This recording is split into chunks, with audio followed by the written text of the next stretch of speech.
Muy buenas tardes. De nuevo con ustedes, feliz de un programa más de alto voltaje de los días miércoles con don Fausto Amador Arrieta. Digo feliz por poder compartir, no tan feliz los temas y la forma en que los vamos a tratar esta semana, porque vamos a hablar del nuevo paradigma de la Unión Europea, de los retos, peligros, demandas que acechan a la Unión Europea. Pero quería comenzar con unas palabras de Henry Waynaud, de un artículo que publicó en Le Figaro y que Fausto amablemente me pasó hace creo que unas semanas, que tituló Caminamos hacia la guerra como sonámbulos. Un título además que venía desde 1914, del análisis de la Segunda Guerra. Y él señala que en 1914 ningún líder europeo estaba loco. Nadie quería una guerra mundial que matara a 20 millones de personas, pero juntos la iniciaron. Y en el momento del Tratado de Versalles, ninguno de ellos quería una guerra que matara a 60 millones de personas, pero todos juntos armaron la máquina infernal que los llevaría a ellas de todos modos. ¿Verdad? Una introducción tremenda. Si uno lo ve, 108 años después, asistimos a otra espiral de violencia y en la cumbre de Madrid, la OTAN se define a Rusia como la amenaza, igual que la Alemania de 1914, y a China como un desafío sistémico. El presidente de Estados Unidos dice, Putin no puede seguir en el poder, Rusia debe ser debilitada, esa es la línea, igual que Alemania en el 2014. Y le pregunto, estas preguntas son para todos nosotros y para Fausto, para el programa de hoy. ¿Qué ha pasado con la Europa liberal, defensora de los derechos humanos y de la paz? ¿El miedo y la falta de liderazgo la están dominando? No hay un liderazgo que golpee la mesa y señale a los Estados Unidos que el camino no es dejar con las piernas quebradas a Rusia y hacerle un bloqueo a China. Podemos esperar más de la sabia Francia que a través de Macron señalaba hace poco que la OTAN era un cadáver y que hoy es la llamada a imponer la razón en la Unión Europea, pero con un líder totalmente debilitado lo podrá hacer. Caminamos como a sonámbulos hacia la confrontación. ¿Responderán los pueblos en búsqueda de la paz frente a la enorme crisis económica que se avecina producto de esta confrontación? ¿Aguantará Europa la posible y desenfrenada migración que va a llegar hasta sus fronteras como consecuencia de la previsible hambruna de la que se habla? Por eso decía que no es un panorama especialmente alegre el que estamos analizando esta tarde para ustedes, pero esa es lo que está pasando en el mundo en este momento. Buenas tardes, Fausto. ¿Cómo estás, Mimi? Efectivamente, tal como vos decís, estamos en una situación en la que claramente Europa, que ha basado su desarrollo en las relaciones con China, en las inversiones de sus grandes industrias en China, en la estabilidad de un comercio con China y en el caso de las energías limpias y del gas y de las energías baratas de Rusia, ¿verdad? Ambos eran partes esenciales de la base de su desarrollo industrial y ahora está siendo presionada por los Estados Unidos porque se está en una situación que los Estados Unidos no quiere desaprovechar la oportunidad de utilizar la guerra de Ucrania para establecer una nueva relación de fuerzas a nivel internacional. Por eso no le conviene a la política norteamericana un acuerdo negociado en estos momentos. Y entonces, yo me voy a detener un pequeño instante en lo que se perfila como un preludio de comprobación de la trampa de Tucídides. El concepto de la trampa de Tucídides apareció en 2012, Mimi. Mira, en el 2012, la palabra trampa de Tucídides y la palabra China en el mismo artículo apareció 8 veces. En 2015, Mimi, la frase trampa de Tucídides y China apareció 30 veces. El año pasado, Mimi, la frase trampa de Tucídides y China aparecieron en 3000 artículos, ¿ok? Ese ha sido el ascenso de la relación que tienen los pensadores entre China y trampa de Tucídides. Por eso es importante explicar el término, porque además existe un elemento de la trampa de Tucídides de la que pocos han hablado. Quien construyó el concepto de la trampa de Tucídides fue un politólogo norteamericano, Graham Allison, y él tomó una cita de la obra Historia de la Guerra del Peloponeso, escrito por Tucídides, historiador y militar de Atenas. Ahí Tucídides dice, y esa es la frase que toma, dice Tucídides, y te leo, fue el ascenso de Atenas y el temor que esto infundió en Esparta lo que hizo inevitable la guerra. La trampa de Tucídides es como una tendencia hacia la guerra cuando una potencia emergente, en su caso Atenas, es vista como un posible desafío futuro para el estatus de una potencia dominante, en el caso de Tucídides, Esparta. La particularidad que casi nunca se comenta, bueno, y que viene al caso, es el ascenso de China, lógicamente, frente a los Estados Unidos, pero lo que no se comenta con mucha claridad es la particularidad de China y los Estados Unidos con relación a Atenas y Esparta.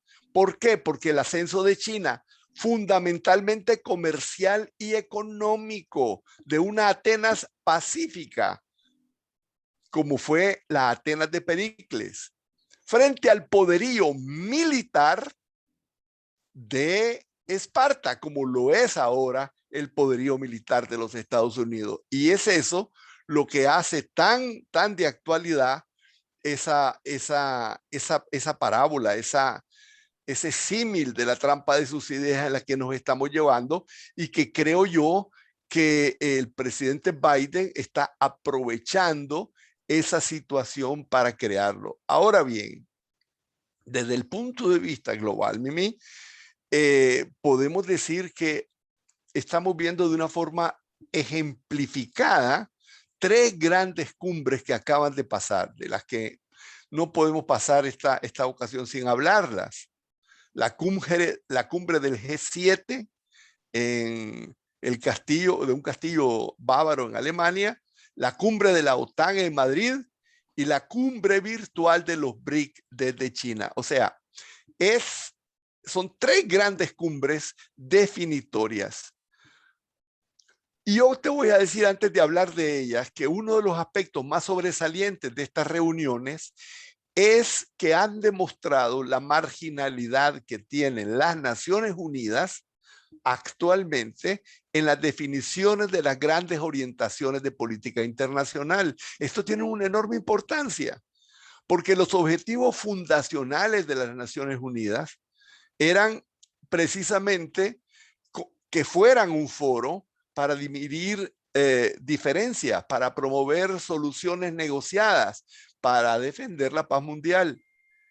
Y la marginalidad que está teniendo ahora es tan terrible que es una declaración implícita peligrosísima que nos dice a todos que debemos leer todo, que no existe foro alguno de concertación internacional, que el sistema establecido de resolución de conflictos al final de la Segunda Guerra Mundial ¿De cuál carajo?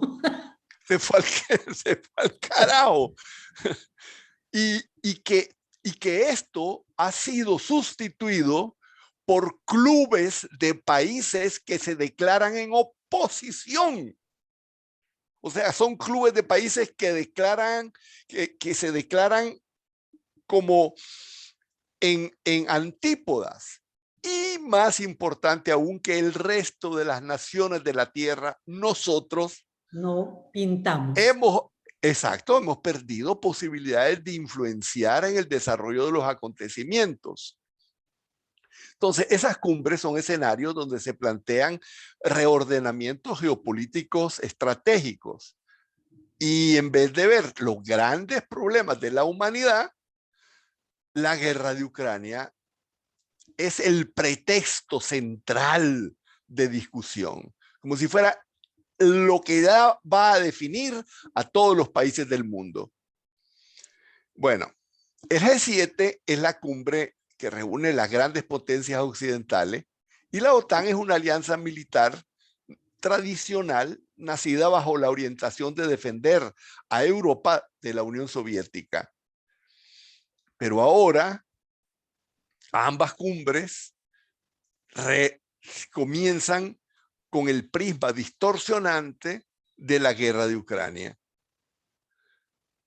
Por ejemplo, el G7 representa el 10% de la población mundial, pero económicamente concentra casi el 50% del PIB mundial. Antes del G7 hubo, mira, decenas, centenares de reuniones en todo el mundo para presentarle al G7 los problemas más importantes de la Tierra. Es decir, el cambio climático, la crisis del hambre, la cooperación para el desarrollo, aliviar impactos de pobreza y la lucha contra la desigualdad y las emigraciones. Mira, en 1970, el G7 se comprometió en la Asamblea de las Naciones Unidas de destinar al menos el 0.7% de su PIB a la cooperación para el desarrollo, a la ayuda, etcétera. 52 años después, es decir, 2022, la ayuda al desarrollo para combatir el hambre en el mundo apenas llega al 0.32%. O sea, en vez del 0.7, al 0.32. Algunos países como Holanda, Suecia, Alemania y hasta el Reino Unido, país anfitrión, superan el objetivo del 7%. Este año, el Reino Unido, ¿cuál país anfitrión? Ese era Alemania. El Reino Unido desvió el financiamiento de ayuda, ¿verdad? La ayuda que iba para Yemen, donde se están muriendo de hambre, Mimi. El Reino Unido sacó el dinero de Yemen y lo puso en apoyo militar a Ucrania. Esa es, como te diría, como la imagen que domina la agenda del G7. Uno de los primeros acuerdos no tuvo que ver con el hambre en el mundo, fue prohibir la importación de oro ruso.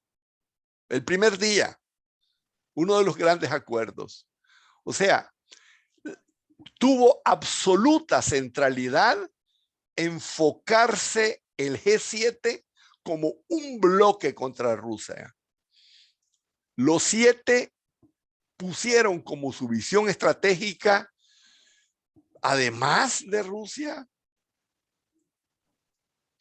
denunciar el potencial peligro que representa el auge de China. O sea, estamos en Tucídides de lleno. El comunicado final, además de condenar a Rusia, es una serie de reproches y advertencias contra Pekín. Ese es el C7. Poco a poco, es decir, prácticamente al día siguiente, se reúne la OTAN. Tenemos que decir que en el propio G7 y luego en la OTAN, aunque de forma tibia, no es un bloque totalmente compacto. Europa, como vos lo señalás, se contorsiona frente a esa imposición de un ambiente de enfrentamiento, y el canciller Scholz de Alemania Exacto. busca que en el comunicado final no se pongan las frases más duras en lo que respecta a China. Y logró, por lo menos que no fuera, no sé cómo iba a ser, pero se sabe que tuvo una oposición bastante fuerte. Lo apoyaron, lo apoyó Holanda y lo apoyó remarcablemente Draghi de Italia.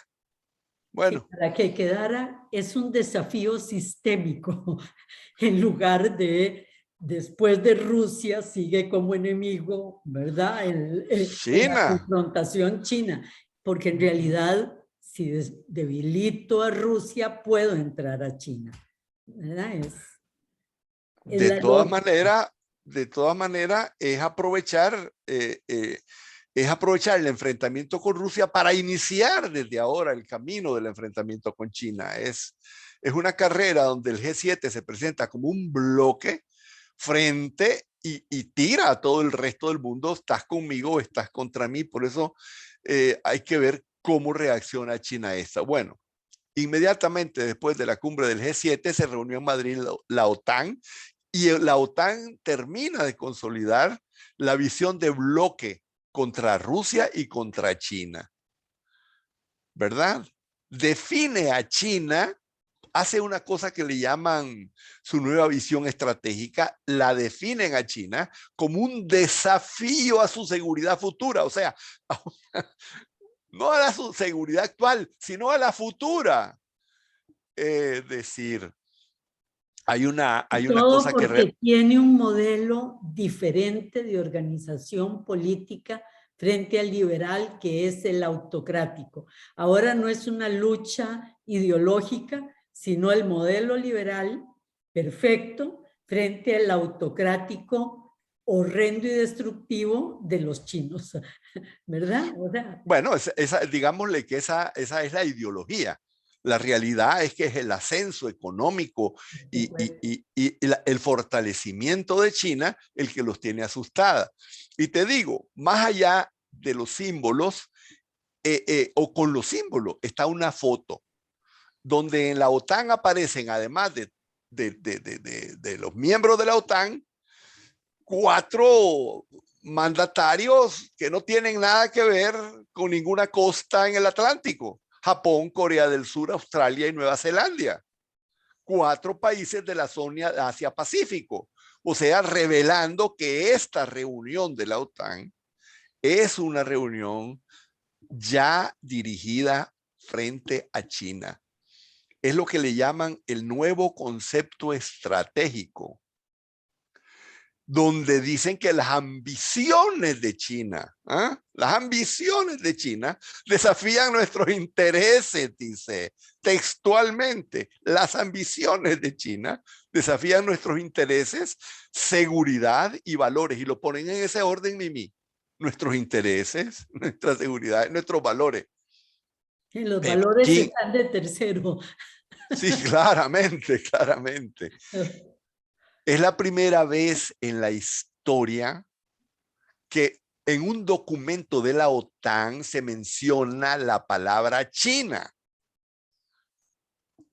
y que China no ha formado parte nunca de la Lo misión de la dijiste Alianza muy bien, Atlántica. lo dijiste muy bien, porque es una alianza atlántica y China está para ellos en el Pacífico. Te interrumpí porque vamos a ir a un corte.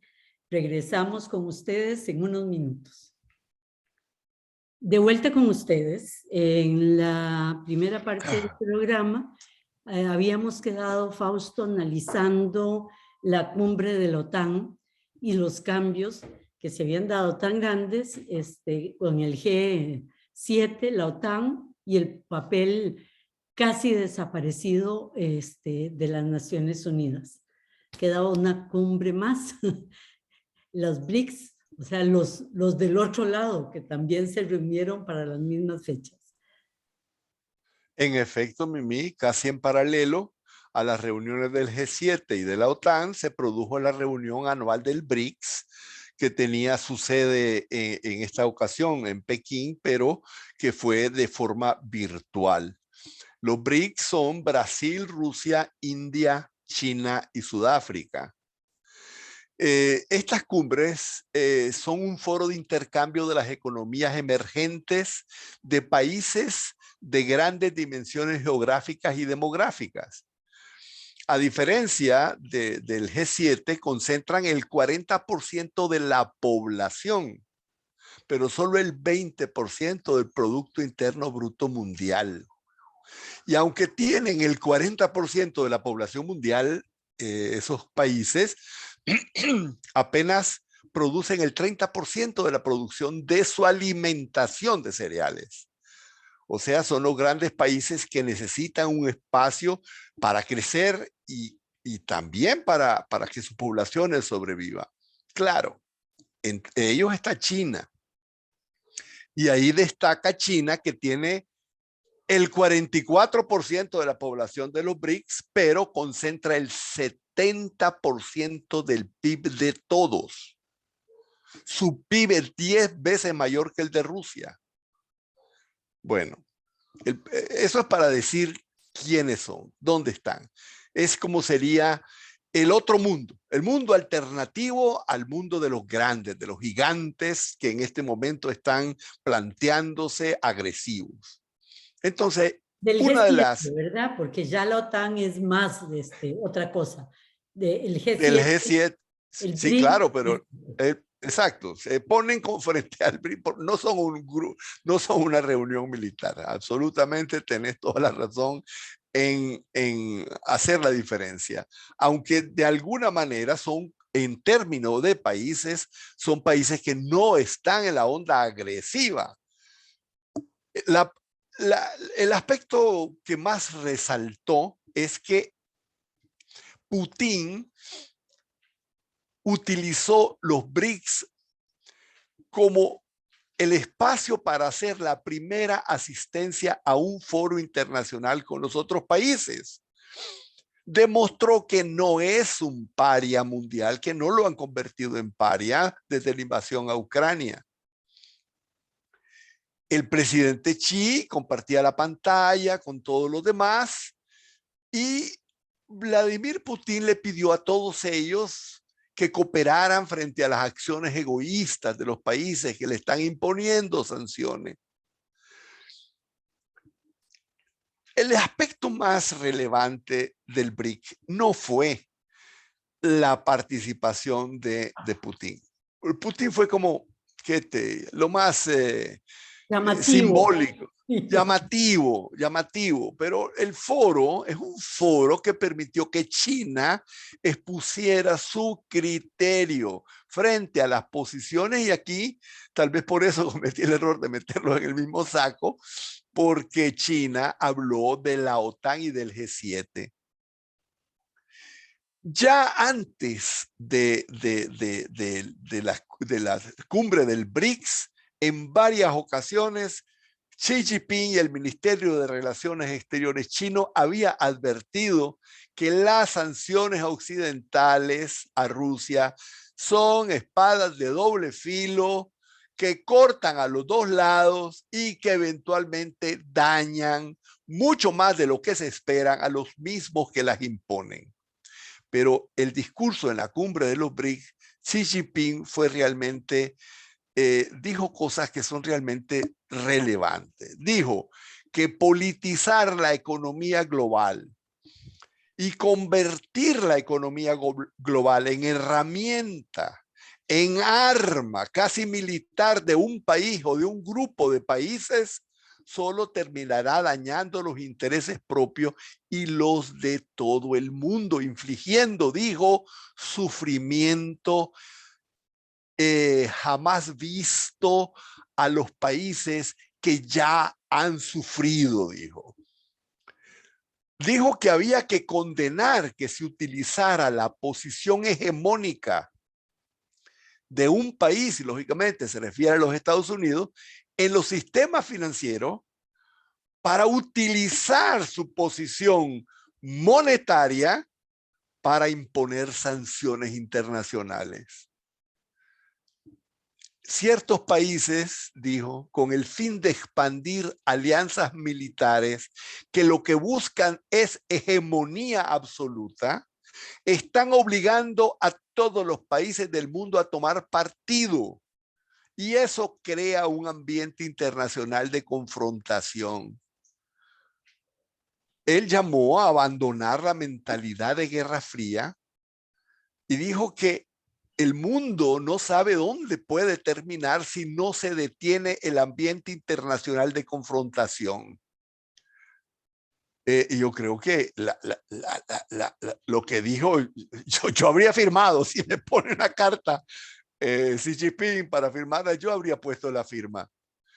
Y dijo a las naciones del BRIC que deben apoyarse mutuamente, que tienen que buscar temas relacionados con sus intereses fundamentales y que no les conviene tomar posiciones en una lucha por hegemonía.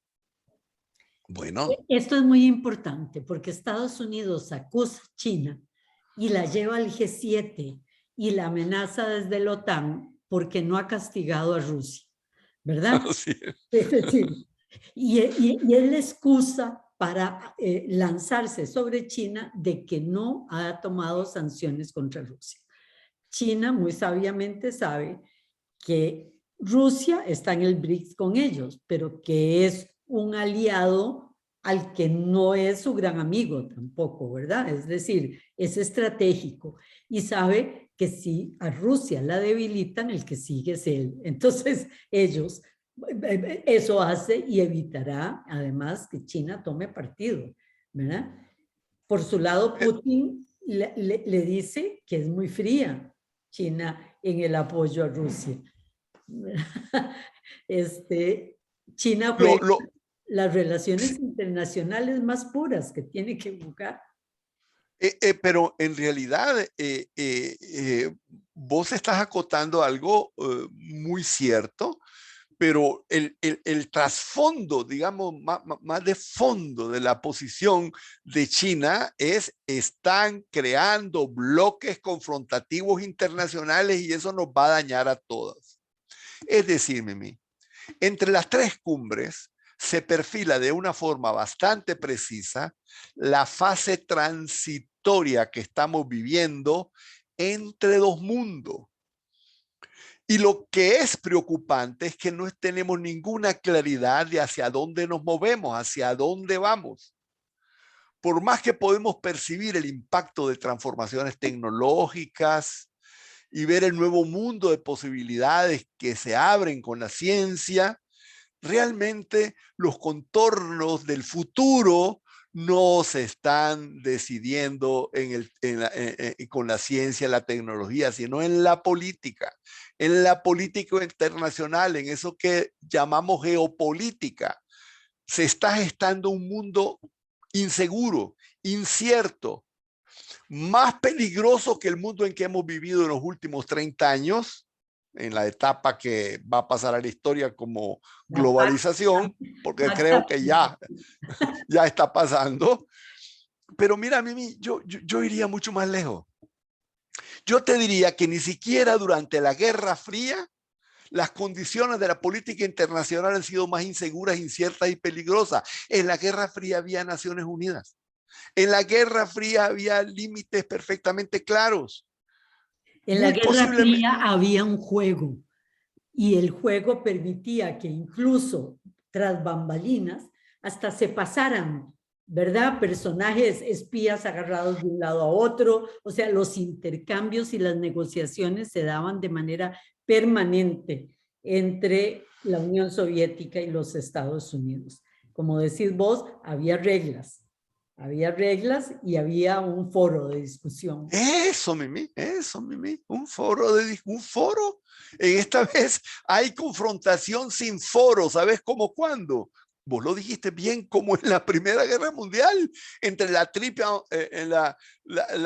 Entente y la alianza tripartita, o sea, en los dos bloques que condujeron a la Primera Guerra Mundial, es lo que se está perfilando ahora.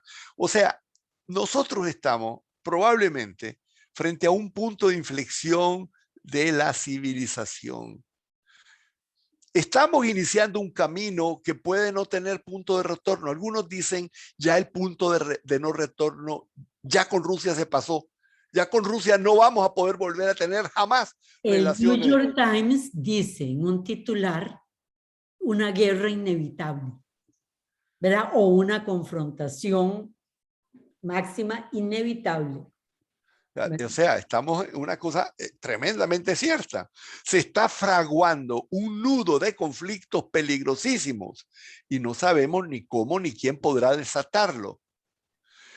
Mira, yo creo, ayer platicamos que la guerra de Ucrania está resultando en varias lecciones que ningún país quiere aprender. Rusia ya descubrió su debilidad. Por supuesto que la invasión a Ucrania fue parte de esa visión de Putin de restaurar el viejo poderío que tenía, pero su fracaso en lograr una victoria rápida y fácil le enseñó hasta dónde puede llegar. Le enseñó el límite de su fuerza y además el armamento masivo a Ucrania. Y esta formación de bloques le muestran cómo cayó en una trampa terrible de la que no sabe cómo salir. Y hablábamos de Europa, que ha basado su desarrollo en energía de bajo costo, en las inversiones en China, en la puesta de relaciones comerciales estables, el costo de la guerra de Ucrania, las sanciones Rusia, el costo de las migraciones que vos señalabas que son inevitables. Ya las propias migraciones de Ucrania le deberían haber hecho ver ya la necesidad de buscar un arreglo negociado. ¿Por qué no lo busca? Es Porque decir, ni siquiera se oyen voces importantes. Por primera vez Alemania, en meses desde que arrancó esta guerra, por primera vez Alemania empezó a señalar, no, hay un límite, no se vaya contra China tan fuerte, con cierta así es. suavidad incluso. Tímidamente, una Tímidamente, tímida pero se oposición. oye ya la voz de Alemania. Lo que era impensable antes.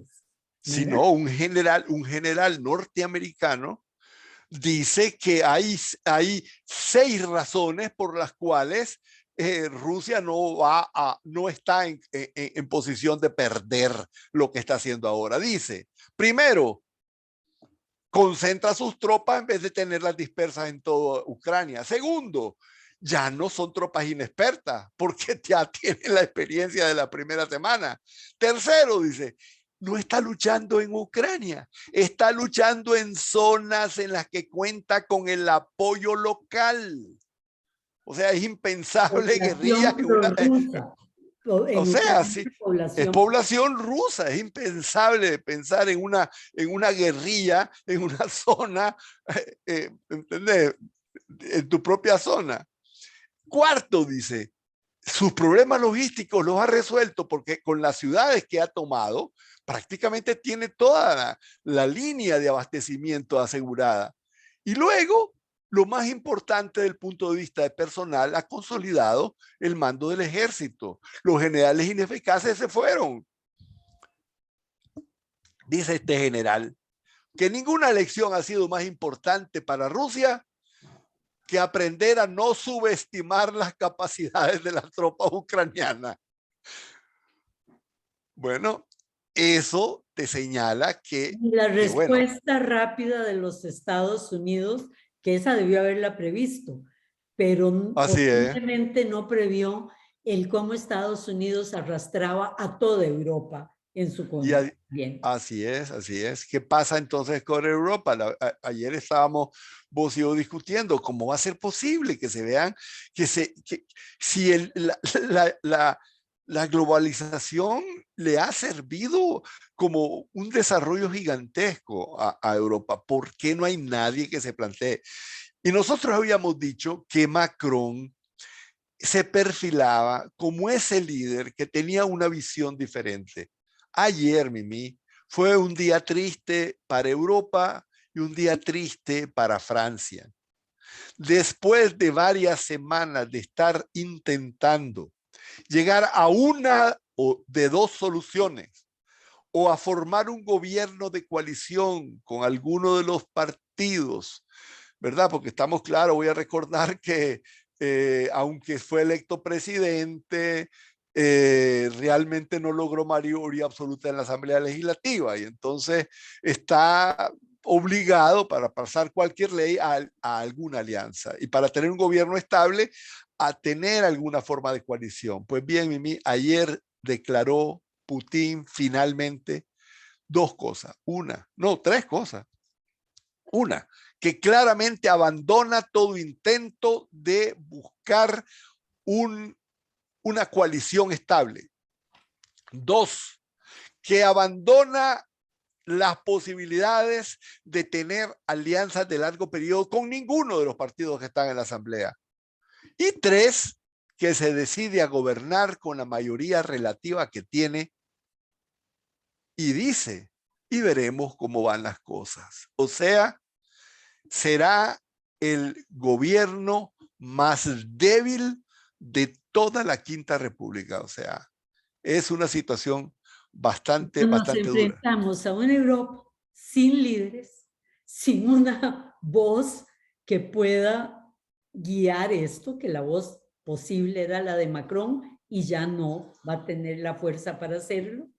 Un Estados Unidos en que el presidente cada vez es más débil y que va a perder posiblemente las elecciones de medio periodo, ¿verdad? Y tres, nos enfrentamos a todos los fantasmas de siglos anteriores de confrontaciones entre Oriente y Occidente que salen de nuevo, ¿verdad? Refrescadas, buscando eliminar el peligro enorme que significa el contrario. Es decir, es la tormenta perfecta. En la tormenta perfecta le faltó un rayo, Mimi, le faltó un rayo a tu descripción. Y es que lo que apuntaba de que Biden pierda mayoría, te digo que Biden con mayoría o sin mayoría, da igual. Los demócratas y los republicanos están totalmente unificados en la confrontación. Hace 2 días se unieron un senador, creo que Meléndez, un senador demócrata, se unió a Graham, un senador republicano, para presentar un proyecto de ley norteamericano que declara a Taiwán aliado estratégico de los Estados Unidos, y al hacer eso prácticamente es una forma de reconocimiento, No, pero además de es una Taiwán. declaración de guerra a China. Casi, casi. Pues no le dicen país, ¿verdad? Pero ahí te estoy diciendo que acaban de presentar eso. Y entonces a eso se le añade, no, si eso ocurre, eso es una cosa impensable, el mundo para dónde va. Pero adicionalmente, lo que estamos viendo es que se está produciendo una ola de poder no democrático, Mimi, no democrático, de poder de minoría derechista en los Estados Unidos. La minoría ha logrado ser mayoría en la Corte Suprema de Justicia, y la Corte Suprema de Justicia de los Estados Unidos está moviéndose con toda decisión hacia la derecha sin ningún asco. Y bueno, y los demócratas están totalmente de acuerdo en la orientación belicista. Entonces, yo siento, Mimi, que estamos que apenas estamos en el comienzo de lo peor. No solo no se ve luz al final del túnel, sino que apenas estamos comenzando a entrar al túnel. No sé qué pensás vos. Tristemente igual. No, y no veo salidas. No veo salidas porque la situación interna de los Estados Unidos es tan conflictiva, ¿verdad? Estados Unidos no se encuentra ni encuentra por dónde salir de esta maraña, antisistema incluso en la que se ve inmersa. La Corte Suprema, no toquemos lo del aborto, porque ya es una discusión de otro tipo, ¿verdad? Y que echa para atrás no solo el tema del aborto, sino una serie de acciones a favor de la mujer y las minorías, sino lo que acaban de aprobar de las armas, o sea, echando para atrás, o sea, en lugar de hacer una ley más fuerte, de protección de las personas, o sea, aumentan la libertad del uso de armas en lugares públicos de los individuos y de las personas, no de las policías. Y además de eso, también es que se me acaba de ir porque me distraje por el tiempo. También acaban de aprobar otra, lo del medio ambiente. Decir que, Mimi, que la protección del medio ambiente que estaba haciendo la Comisión para el Cambio Climático es anticonstitucional. O sea, es lanzarse. O sea, está diciendo que ningún presidente de los Estados Unidos puede imponerle a los estados reglas relacionadas con su desarrollo económico. Y esto lo veíamos venir, Mimi. Esto que está haciendo ahora lo veíamos venir con el triunfo, cuando apenas triunfó Trump. Decíamos, lo que más va a padecer va a ser el cambio climático, pero claro, no se lanzaron a hacerlo en esos momentos porque Trump él mismo no implementaba nada y se retiró de la cumbre del país y no lo vieron necesario. Pero con la llegada de Biden y con la llegada de Biden con una agenda de protección ambiental, inmediatamente se lanzaron a decir que no se puede, que no puede. Pero eso significa, Mimi, que tampoco pueden, que la capacidad de regulación del gobierno central va a ser prácticamente en cualquier tema planteada como inconstitucional. Y eso pone toda la producción en manos de las grandes transnacionales sin ningún límite de uso del medio ambiente o de las energías. Entonces nos acercamos a una visión casi distópica de lo que puede depararnos el futuro. Y no es nada bonito, o sea, es Mimi, tremendo. yo voy a diferir con vos. ¿Cuál casi? Esta es la distopía, el inicio de una gigantesca distopía. Por favor, Fausto, hay que dejar un pedacito de la esperanza, porque siempre puede pasar algo. Siempre nos podemos ganar la lotería, por favor. Sí, Porque si vos me preguntaste qué visión tenés, así es. Es de caos total, ¿verdad? Frente a lo que se avecina. Pero digamos que en algún momento la razón...